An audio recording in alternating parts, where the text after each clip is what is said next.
বয়সটা ৩৭ ছুঁয়েছে। বয়সের সাথে সাথে নিজের গতি আর ক্ষিপ্রতা কমেছে। তিনিও নিজের খেলার ধরন পাল্টেছেন সময়ে সময়ে। ইউরোপীয় ফুটবল ছেড়ে পাড়ি জমিয়েছেন আমেরিকার মেজর লিগ সকারে। তবুও বয়স তো থেমে থাকছে না। লিওনেল মেসির অবসরের দিনও ঘনিয়ে আসছে। কে জানে, হয়তো এই কোপা আমেরিকাই হয়ে যেতে পারে আর্জেন্টিনার জার্সিতে তার শেষ বড় টুর্নামেন্ট। ব্যাপারটা মেসিও জানেন তার আর্জেন্টাইন সতীর্থ আর কোচিং স্টাফরাও। গত বছর থেকেই হ্যামস্ট্রিংয়ের চোটটা বারবার বিরক্ত করছে মেসিকে। চলতি কোপা আমেরিকাতেও গ্রুপ পর্বের তৃতীয় ম্যাচে পেরুর বিপক্ষে খেলতে পারেননি ওই চোটের কারণে। ইকুয়েডরের বিপক্ষে কোয়ার্টার ফাইনাল ম্যাচেও ছিলেন নিজের ছায়া হয়ে। গত ১.৫ দশক ধরে যেভাবে গোল অ্যাসিস্ট করে একাই টেনেছেন আলবিসেলেস্তেদের, সেটা অনেকটাই কঠিন হয়ে পড়েছে এই ৩৭ বছর বয়সী ফুটবলারের জন্য। সময়টা খারাপ গেলেও সতীর্থদের সমর্থন হারাচ্ছেন না মেসি।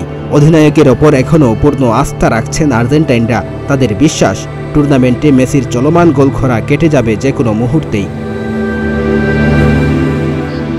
গোলটা মেসি পেতে পারতেন টুর্নামেন্টের প্রথম ২ ম্যাচেই। কানাডার বিপক্ষে টুর্নামেন্টের প্রথম ম্যাচে সম্ভবত এই কোপা আমেরিকার সেরা ছন্দে ছিলেন মেসি। কানাডার খেলোয়াড়েরা তাকে খুব কড়াভাবে মার্কিং করেননি। মেসিও সেই সুযোগটা নিয়েছিলেন।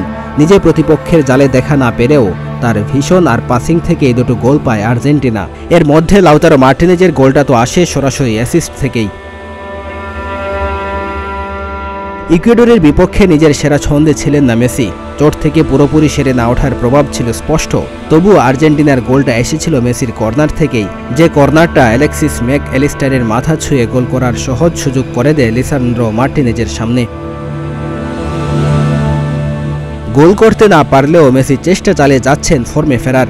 চোট থেকে রিকভারের চেষ্টা করছেন, ট্রেনিংয়ে বেশি সময় দিচ্ছেন। গোল স্কোরিং ফর্মটা ভালো না গেলেও দলে মেসি ভূমিকা রাখছেন ঠিকই। অধিনায়কত্বে বরাবরই মেসি সেরা, স্বার্থহীনতায়ও। কোপা আমেরিকার আগে সর্বশেষ প্রীতি ম্যাচে গুয়াতেমালার বিপক্ষে লাউতারো মার্টিনেজকে পেনাল্টি নেওয়ার সুযোগ দিয়েছিলেন। গোলখরায় ভুগতে থাকা মার্টিনেজের জন্য সেই পেনাল্টিটা এসেছিল একটা লাইফ লাইন হয়ে, আর এরপরই নিজের সেরা ছন্দ খুঁজে পেয়েছেন তিনি। সামনের বিশ্বকাপের এখনও ২ বছর বাকি।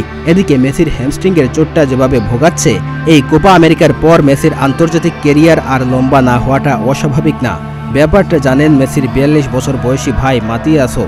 পরের কোপা আমেরিকা ৪ বছর পরে, বিশ্বকাপটাও ২ বছরের দূরত্বে। অত দূরের স্বপ্ন হয়তো মেসি নিজেও দেখছেন না। ডেস্ক রিপোর্ট, প্রতিদিনের বাংলাদেশ।